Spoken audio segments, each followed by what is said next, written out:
Works? OK.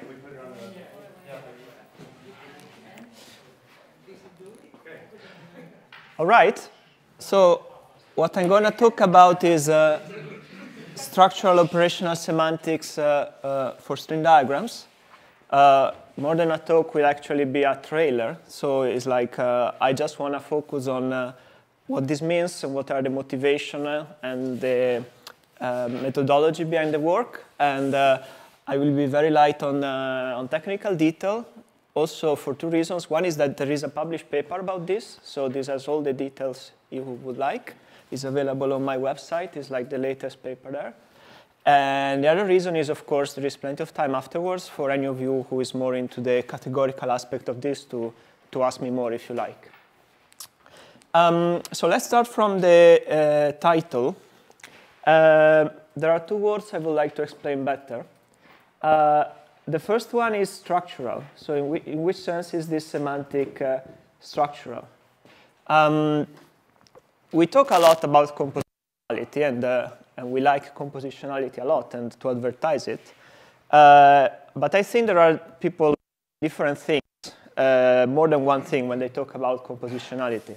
And there are at least two different ways of looking at it. One I would call inner compositionality,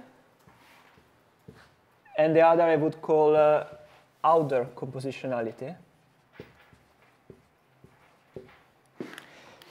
So in the talks I've listened to in the last few days, I've seen there is a lot of emphasis on outer compositionality. What this I mean, you are studying some system, and you essentially focus on how this system interact with neighboring systems. So how do they interface with each other?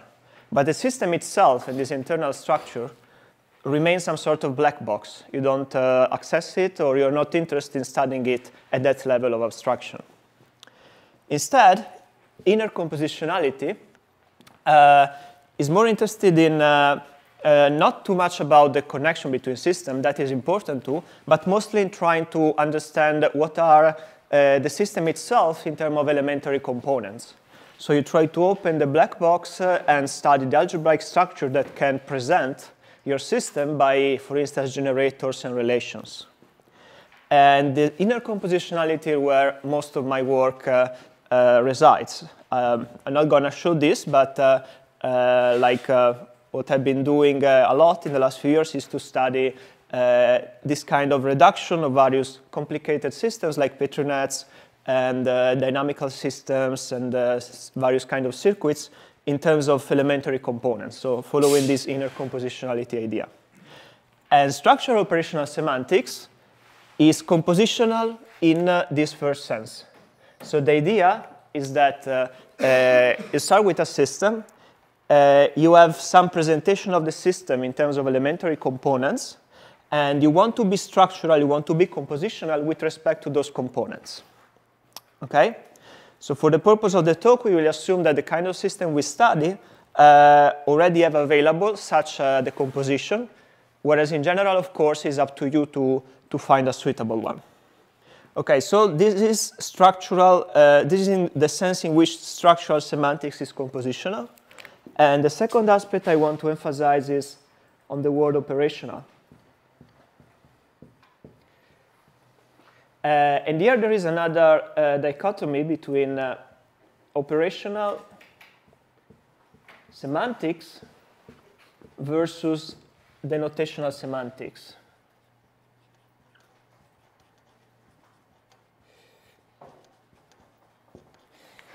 And here is also a matter of taste. So my impression is that especially people coming from math and physics like to study, to emphasize the denotational semantics of systems.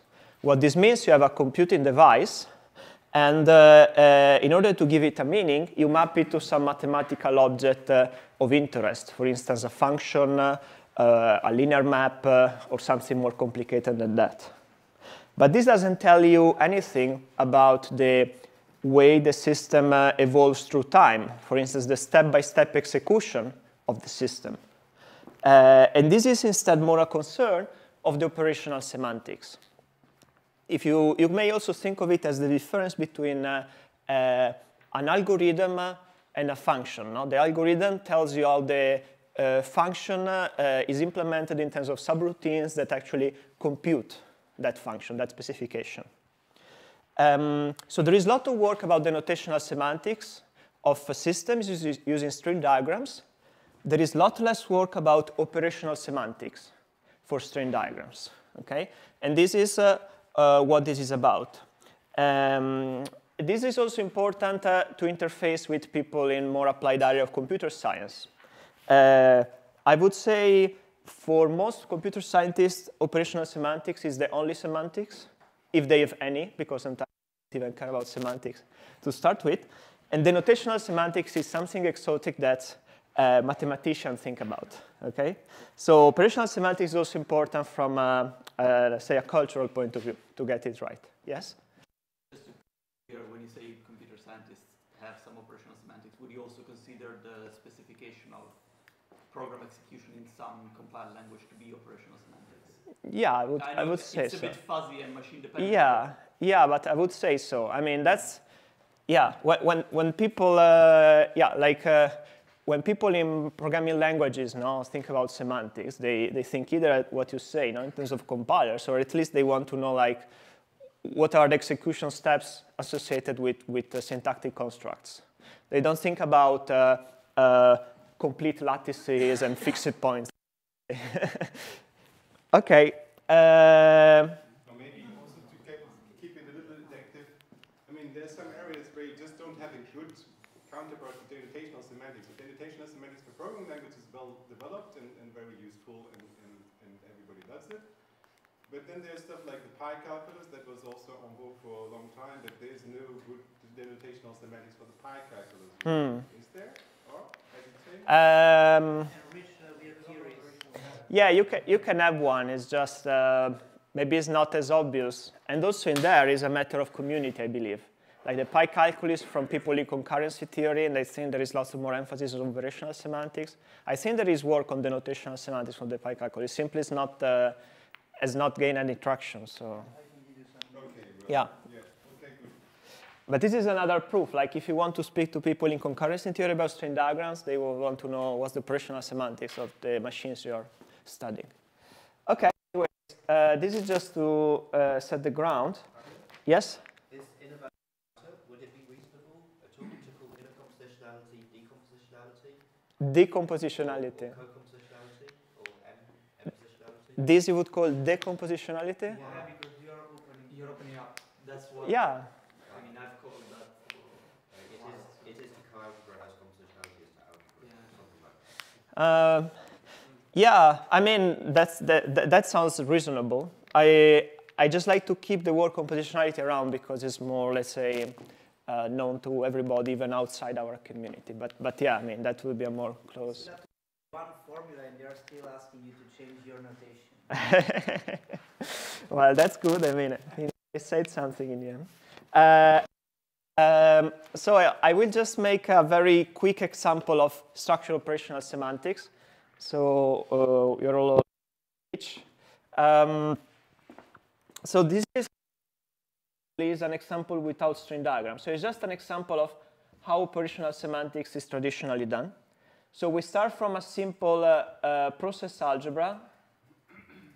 Usually process algebra is much more complicated, but let's say we take a very simple signature.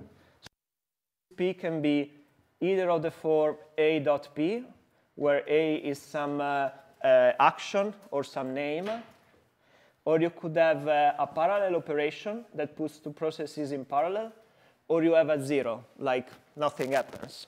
No? Different size P, lowercase p, and then P. Sorry, they are all. So you do an action and then zero. I mean, this is like, usually they are much more rich. It's just to keep.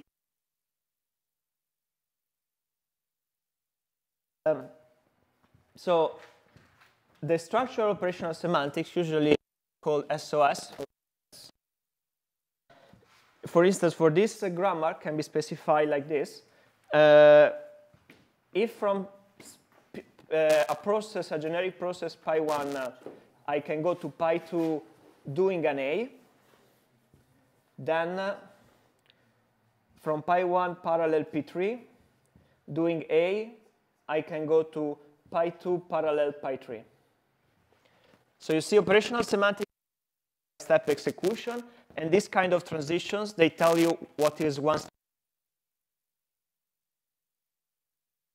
Usually there are labels attached to actions, an action that I observe as an external observer. About the system I install. In this case, these messages they pass to the outside, or the names. So for instance, in this case, I have if pi1 evolves giving me an A to pi2, then from the parallel process of pi1 in parallel with pi3, with pi3.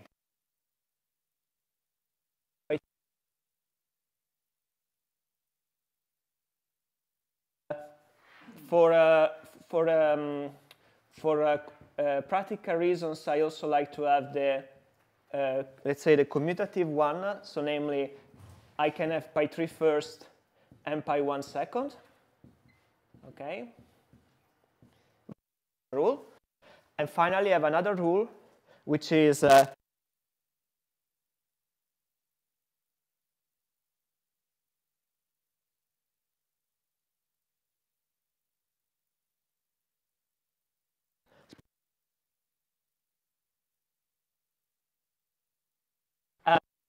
so this is everything I need. These are my 3 rules of operational semantics. You see structural in the sense that it is defined in terms of the syntactic constructs of my syntax. So you see that this is, for instance, this is the rule for the A. This is the rule for the parallel, and this is another rule for the parallel. Okay. So these rules, each rule corresponds to some syntactic construct. Just to give, so given these rules and given a certain process, okay, given by this syntax, I can generate a label transition system. That is the operational semantics of that process. For instance, if I have A B0 in parallel with B0, for instance, here I can I can consume the first A, and I go to B0 with B0. Or, for instance, I can consume B, and I go to AB0, 0. And here I can do more, and so on. Okay? This is like the label transition system associated to a process, which defines its operational semantics. So this is like some particular... This is an example of, I start with a process, and this is like the executions according to this semantics. Where's the one where you absorb that B? Sorry? You seem to absorb a B there. Yeah, the B is about the second, is in the second element. So A is a variable of that. A and B are elements of the set A.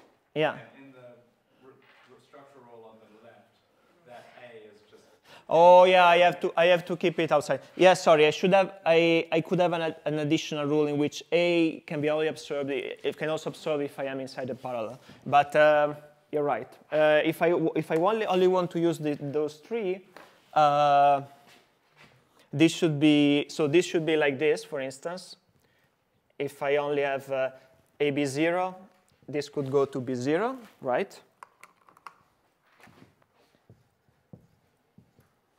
This is valid. Now this is the first one. What if I want the second one? Yeah, if I only, you're right. If I only have these 3 rules, is not very. There is not a very insightful way to combine them. But let's say in general you can. I just don't want to write 15 rules to make an example, because that's not the point of the. But I hope you see how it goes, no? If you have more rules. Huh? Well, I missed the subtlety. What was wrong with the example? Oh, that yeah. If I consume Yeah, so let's try to do it again, if you like. I didn't mean to ruin what you were doing. No, so. I wasn't understanding it the subtle things you were noticing, by the way.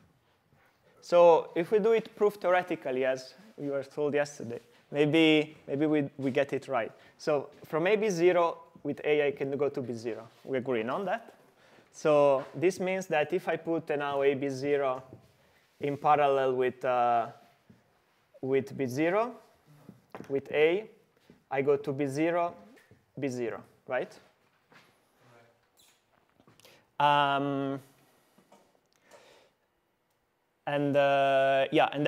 So this is like a sequence calculus way of doing it. What we did before is to write it like this, no?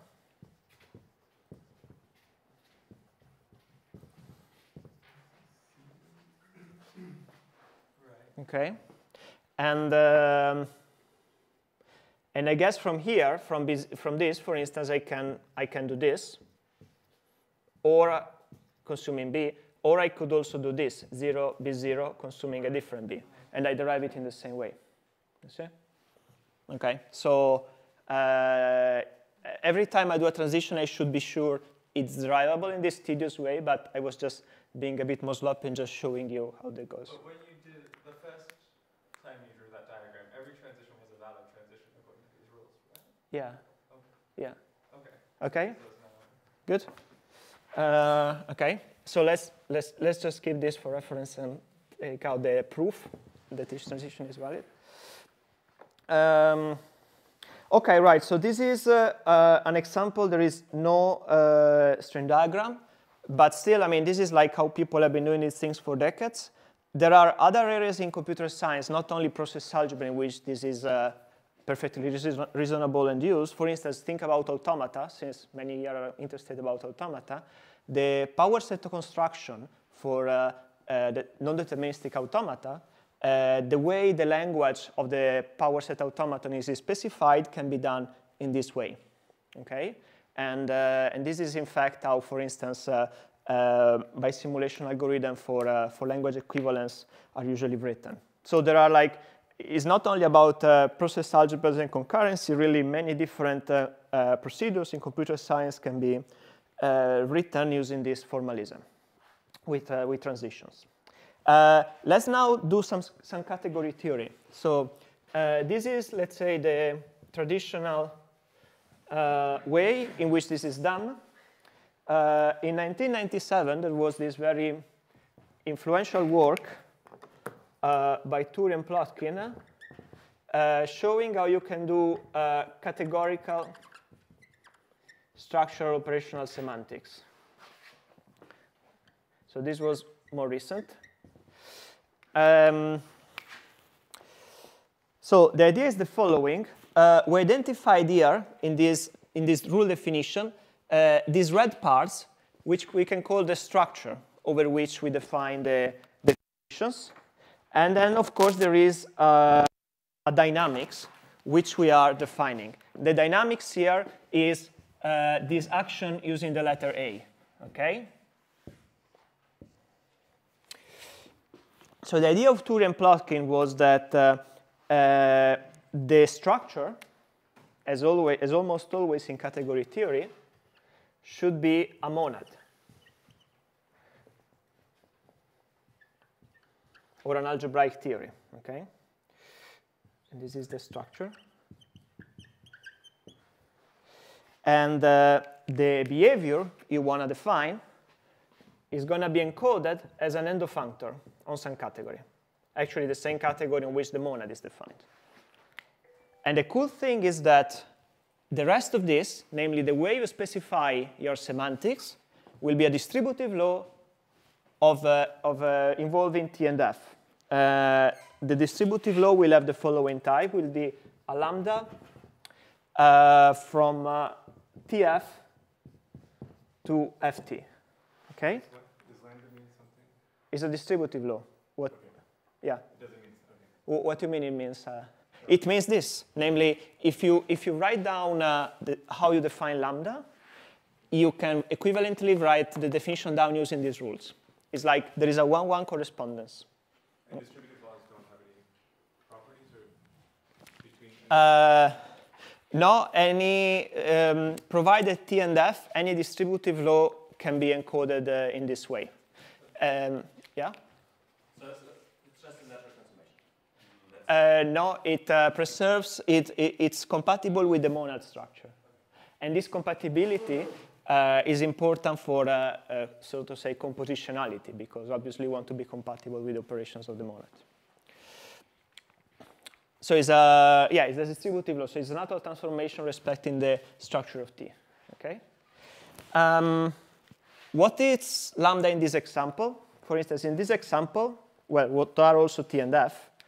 Well, let's not specify T. Just I hope you believe that there is a monad that has a unary operation A dot for any element A, and there's a binary operation parallel for any two processes, and a constant 0. Okay, this is my monad. And there's no rules. There's no equations. No, not at this stage. Although you could do that if you liked. No equations. And what is F? So in this case, F is power set A times something, which means given some term, you can specify multiple ways. This is why the power set, in which these terms evolve into something else. This is A times. And this A there is the label of the transition. Okay? So the type of the distributive law, in this case, is going to be T power set A times identity goes to power set A times T. What was the end of functor here in this case? This one. Oh. Power set of A times. Yeah. So power set is because I may have multiple rules for the same term, and A times is this transition here.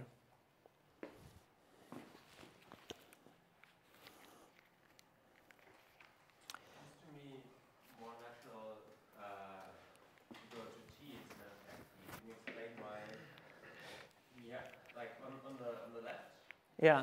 The A says manage the A of the arrow, but on the right, what does A mean there in this power set? Here? Yeah, I mean, I see how you have an A on the left, but I don't see why you have an A on the right. Well, this is like premises and conclusions. You have two A's because your rules always have. Yeah, from top to bottom. Yeah, okay. One of the A's is... Yes. I see. Okay. And this is also, yeah, and also notice that at the top, the terms I'm observing, I mean, the terms I'm describing are elementary, whereas on the bottom, they involve the T. They involve the algebraic structures. That's why T here is nested. Okay. So that's, there is a lot more to be said about this, but this is like the simplified picture, which should already give you the idea. And what goes on here categorically? What's the next part of the story? The part of the story is that a certain system, let's say a basic system in this algebra is going to be a coalgebra, okay? For the end of functor f. So it's something of the form x to f of x.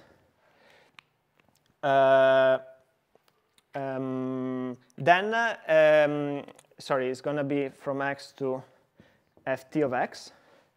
I was thinking about the simplest example still. Yeah. And then I'm a bit confused. So if I take this thing, so it's a power set, so maybe it contains a set, and it's okay, it might be a singleton and A, and well, it goes to T for for some concrete P, maybe. Mm-hmm. I'm kind of instantiating this with the P's. I threw in P's here. Mm-hmm. And then, Is it possible to use a black pen? It's almost not readable. okay. Yeah, it's definitely possible. Yeah, sorry, I was using others to keep structure and behavior highlighted. Yeah. So I was just thinking about it. Maybe, yeah, this is an element in this set. And if you apply T, okay, you get an algebra of these things. So if I think about this whole thing, maybe this might contain this set, parallel, whatever BQ, and I mean it can be CR. And then this sort of thing is, I'm just looking at the objects right now, but mapped to what? I mean, for instance, you could map to A parallel B parallel C. Oh, A parallel sorry, B parallel sorry, not, but like ABC, and well, depends if this is a letter or another letter with P parallel Q parallel R, for instance. This is what you could do. P parallel, well, P parallel Q parallel R, maybe. Yeah. But I guess, I mean, these two mean some next possibilities, right? Yeah, but I mean, the point is, here you came up with some expression which fits this type. And in fact, there are many crazy ways in which you could specify your semantics, even that don't have any computational meaning. It's not that they are all meaningful, no? But the point is, this one could fit this type. So this is one way of specifying your lambda. Like, there are possibly other ways. So the one you wrote is a different way, which, but like, it's not that way, I would say. Yeah, I was just trying to, like, I mean, when I saw this, I guessed, I mean, there's like one canonical easy way and one. Canon, I see. So it's not. Especially when I see these rules, these concrete rules, then I should be able to figure out what. Okay, we figured out what T is. That's the structure. But I didn't really figure out what F is here. And maybe that's why I was writing something nonsense here, I don't know. Okay, so in general, this lambda given f and t is not unique. There are many ways in which you can specify your semantics. There are some occasions in which t and f has a certain particular structure, or you put some conditions on lambda in which this turns out to be unique, so or canonical in some sense. So this is very interesting, and this is like in this work and subsequent work, but it's like a side track. I didn't want to go into that. For now, let's just be happy that there is a correspondence between this thing, which looks very like that we did it by hand, and this elegant categorical way of doing it. Okay. All right. I was just mentioning this whole picture. When you have this lambda, how do you get your transition systems? Well, this has to do with the theory, with coalgebra theory, okay? Namely, this lambda allows you to transform a coalgebra, which you can think of as the very basic specification of your system you start with, to what is called a bialgebra. A bialgebra is a coalgebra which is also an algebra, okay? Is a coalgebra for f and an algebra for t. And given this is given you by lambda, okay? So you transform your system to an upgraded system in which the algebraic structure becomes explicit, which was not before. And then it gives you a final coalgebra semantics, which is going to be your transition system, as we saw before, which is going to respect this t, okay?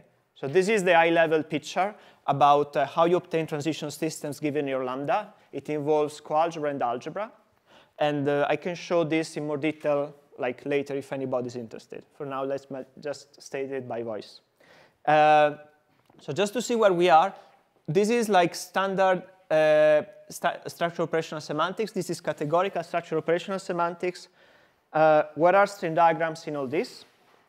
So the idea about operational semantics for string diagrams is very simple, and is that just as you can specify string diagrams by generators and relations, you can give them a semantics like this, and you would expect this semantics to be specified by distributive laws in this way. The tricky thing there is obviously you will need a more sophisticated basic category than the one usually T and F are. T and F usually, in these kind of words, they are on set or they are on presheaves. For string diagrams, you need something slightly more sophisticated. But the basic idea is really the same. The basic idea is the one presented here. Okay. So let's see just an example for string diagrams.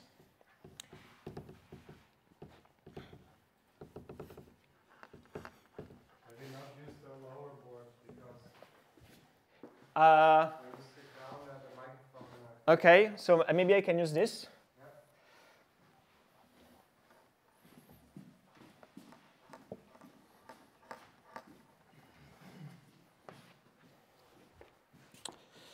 All right. So let's start. I want to start with, I want to raise an example which was already showed in these days, which is the Fibonacci circuit. Oh, I should use a black pen for. One on the row or Oh, okay.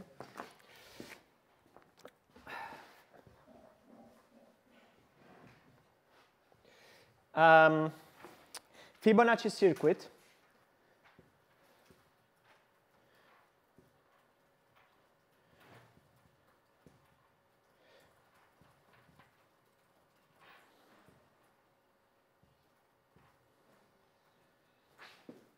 Oh, there should be one more here, I think.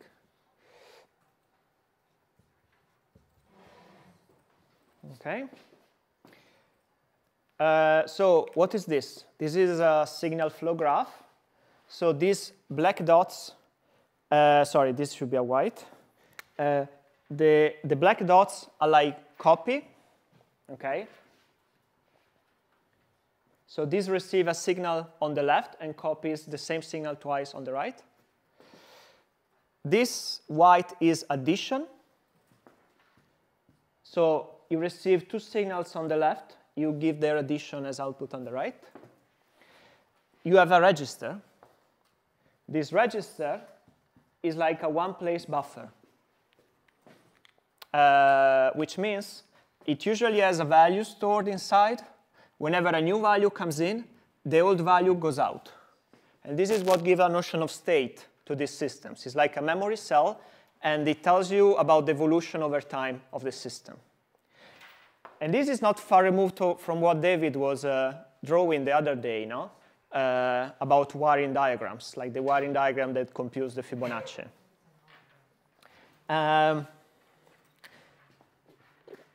Now, if we call this system F, okay, we can describe in which way this computes the Fibonacci sequence using operational semantics. How do we do that? Well, the idea is that we specify operational rules for its elementary components. Okay? So first rule we write, for instance, is for the copy gate. The rule will be like this. Will be a transition. Beware that you remember for processes, the transitions had a single label. I made one observation, right? For string diagrams, I want two labels. The reason is I want to observe what comes in on the left, what goes out on the right. Okay? So this is how I write it, K, K, and K. This notation means this diagram here can can evolve if I observe K on the left and two copies of K on the right. Okay? So I write the left-hand side I write above, and the right-hand side I write below. Yeah? So this is the structural rule for the copy. I can have another structural rule for the addition, also without premises. This observes K and L on the left and observes K plus L on the right. Okay? The register case is a bit more interesting. So in the register, I assume there is always, as I said, there is always a value inside, which we may call k. Okay? So the register can evolve if this k gets released, so I write it below, and a new L comes in, and L becomes the new value. So with this rule, I describe the evolution of the register. Notice that, strictly speaking, because of this, what I'm writing in the specifications are not only string diagrams, because this is an annotated string diagrams. These are like stateful string diagrams, if you prefer, or states, simply. Okay? But still, I mean, they are morally string diagrams. Obviously, to give a semantics to the whole of the circuit, it's not enough to give the elementary components.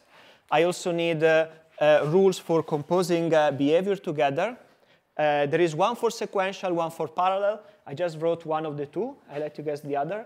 So the one for sequential is that if I have a diagram C that evolves through a vector v1, v2 to C prime, and I have a diagram D that evolves through v2, v3 to a diagram D prime, then, oh, sorry, here it should be the same C prime. Then C can evolve to D prime doing v1, v3. Okay, so this is like synchronization along the common boundary.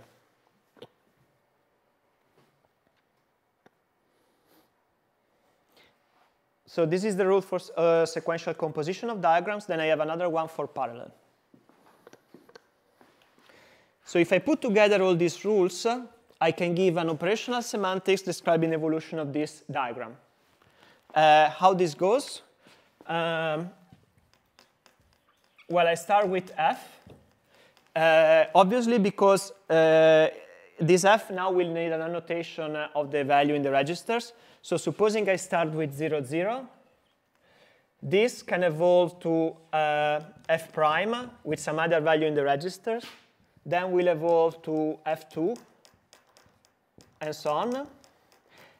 And in which way this computes the Fibonacci? In the following way, if here in the input I observe the sequence 1, 0, 0, all zeros, what I observe below is the Fibonacci sequence as output. Namely, I will observe 1, 2, 3, 5, 8, and so on. Okay? So the operational semantics captures the step-by-step execution of this circuit and the fact that it computes Fibonacci.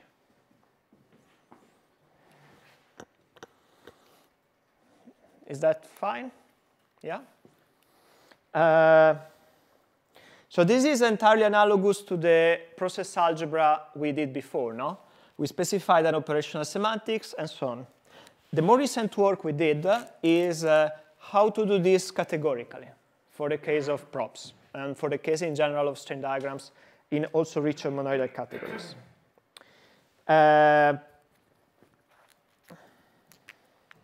So as before, and this is work of this year, so categorical SOS for string diagrams. This is a paper by Bonki, Piedeleu, Sobocinski, and me, 2019. And so the idea is that the T-monad structure, in this case, will be a monad on a suitable category that encodes the operations and equations of symmetric monoidal categories, okay? Because these are the operations I need to be compositional with respect to which I need to be compositional. Now, because I have this kind of rule, you see, so this rule talks about sequential composition, and And this is why I want this kind of monostructure. Obviously, nothing prevents me to think about also more complicated structure. For instance, in the same paper we did for hypergraph categories. And I mean, you can do it for any other flavor of monadal categories you prefer. It's always the same. Essentially, you have if you have a category, you always have a presentation of it in terms of generators and relations. What is the end of functor describing the behavior? Well, the end of functor describing the behavior will be something of the following form. F is equal to the power set of L composed with something composed with L. What does it mean? So as before, we have the outer power set because we have possibly many instances, and we have two labels. We have the label on the top and the label on the bottom. Okay? Top, bottom, and in the middle we have the output of the rule. Okay, so this is why F has this type for string diagrams. Notice the use of sequential composition in the middle. The reason we have sequential composition and not at times is because everything needs to be typed in the right way. Because this string diagram goes from 1 to 2, I want exactly one label here and two labels there. Okay? I need to make sure this happens. And this is why here I have the sequential composition instead of a generic times, which would allow you intuitively to go with any type. So given this, we define a distributive law, which gives you precisely this kind of rules that we wrote here by hand. Okay?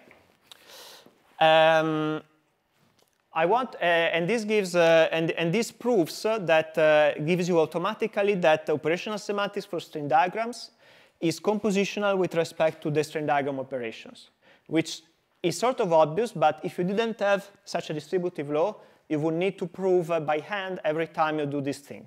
Instead, having this general machinery allows you to have it by default. I want to close with an observation, which I think is interesting, about hypergraph categories, which are close to the heart of many people here. So for hypergraph categories, interestingly, so for symmetric monadal categories, there is one lambda which looks like correct one, which is the one giving you this kind of rule. There are other lambdas that are possible, but they are sort of degenerate.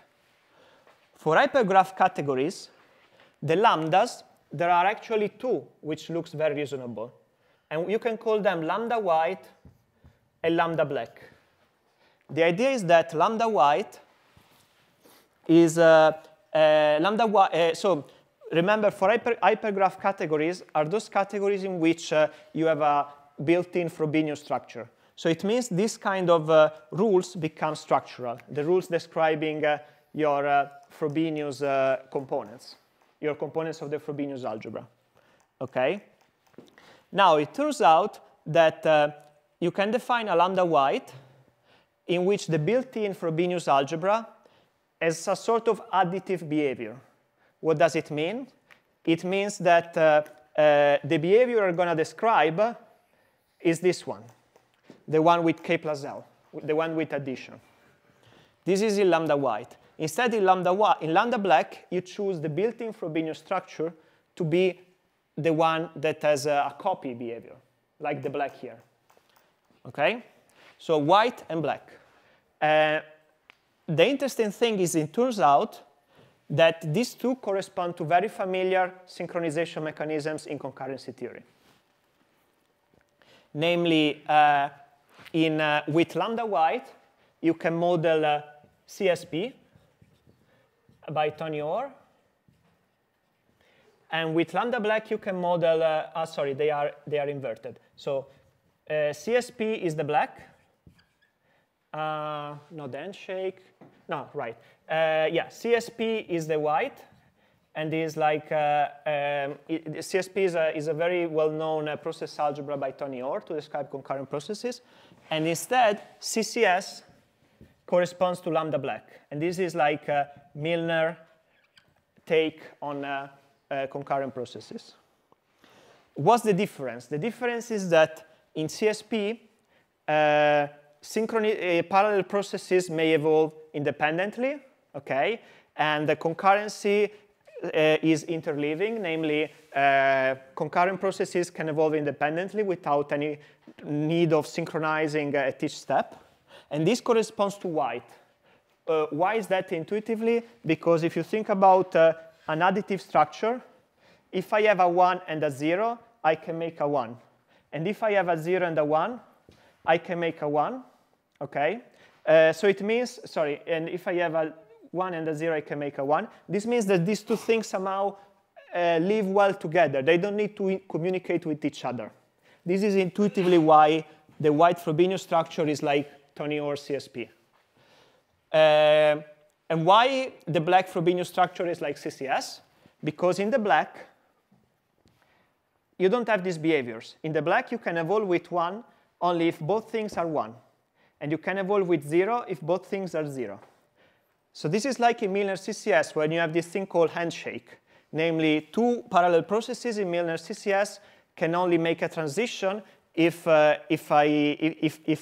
essentially if they observe the same thing to a certain extent, okay, intuitively. So here there is a relationship which is mirrored by the behavior of the black Frobenius algebra. So I don't have expectation that this is all clear by this trailer, but I think it's just a very cool thing to point out, even though there is no time to explain it in full, that two things that we play around every day with, namely white and black Frobenius algebra, additive and copy-discard Frobenius algebra, they correspond to two well-known synchronization mechanisms in concurrency theory. I would say the two most well-known ones. And their relationship is captured by this framework of distributive laws. And there will be much more to say and to clarify, but I think I may just stop here. And if you want to know more, obviously, this is all written down neatly in the paper, or I can explain you in the afternoon. Thanks.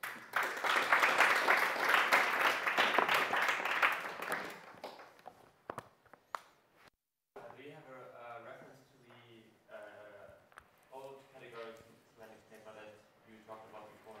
Yeah, that's Turi Plotkin 1997.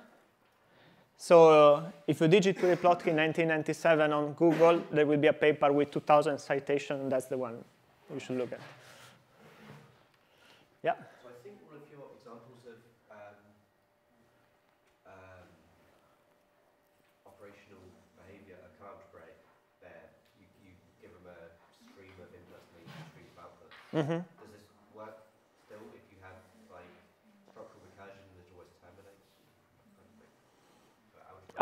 Well, first of all, here, there is nothing about streams. It is a stream if, as you say, the trace is infinite, then you call it a stream. But there is nothing here preventing you to examine finite streams, finite behavior, as you say. So this is neutral with respect to that. And indeed, it's a good setting to study systems in which it's interesting to have both finite and infinite traces. For instance, if you want to test forms of equivalence in which finite traces are like termination, like may testing or must testing.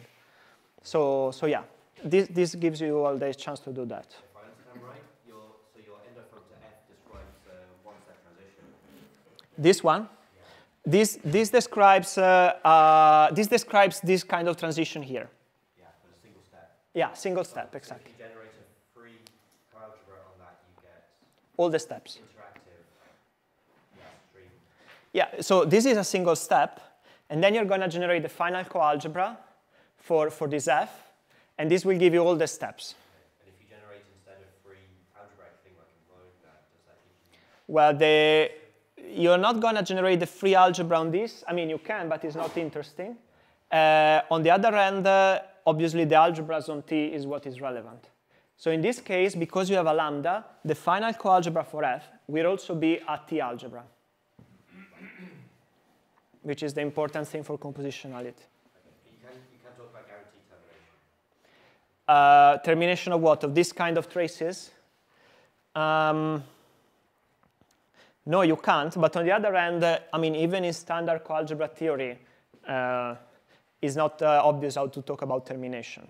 So it's something you do from the exterior. That's also what you typically use stuff for. Right? Like to prove termination is usually done in the demontational setting and not in operational. It's like guarded co-recursion versus structural recursion. Yeah. Okay. Yeah, I wouldn't know. I mean, obviously you can. I wouldn't know to prove termination here in a general setting, in a general sense. I would obviously. I mean, you can do this system by system, but I don't see a general methodology here for that. Yeah. Could you summarize the talk as a theorem? As a theorem. As in, is there anything is there a theorem? Is there a theorem? There are many theorems. Theorem number one is there is a distributive law between the symmetric monoidal structure monad and the two-level transition endofunctor. And the fact that this exists tells you that structural operational semantics for string diagrams is possible at all. If there was none, that would not be possible. And there is the same kind of theorem for hypergraph and so on. And moreover, for hypergraph, there is the theorem that this corresponds to RSCSP and this corresponds to Milner CCS. And there is something more interesting that I didn't mention. So the fact that this distributive law exists may look obvious to you, but it's not at all. In particular, if you look at Cartesian categories, so these are like Liouville theories, or if you like, in string diagrams, are categories where every arrow is a comonoid homomorphism, okay? Well, for that structure, there is no distributive law.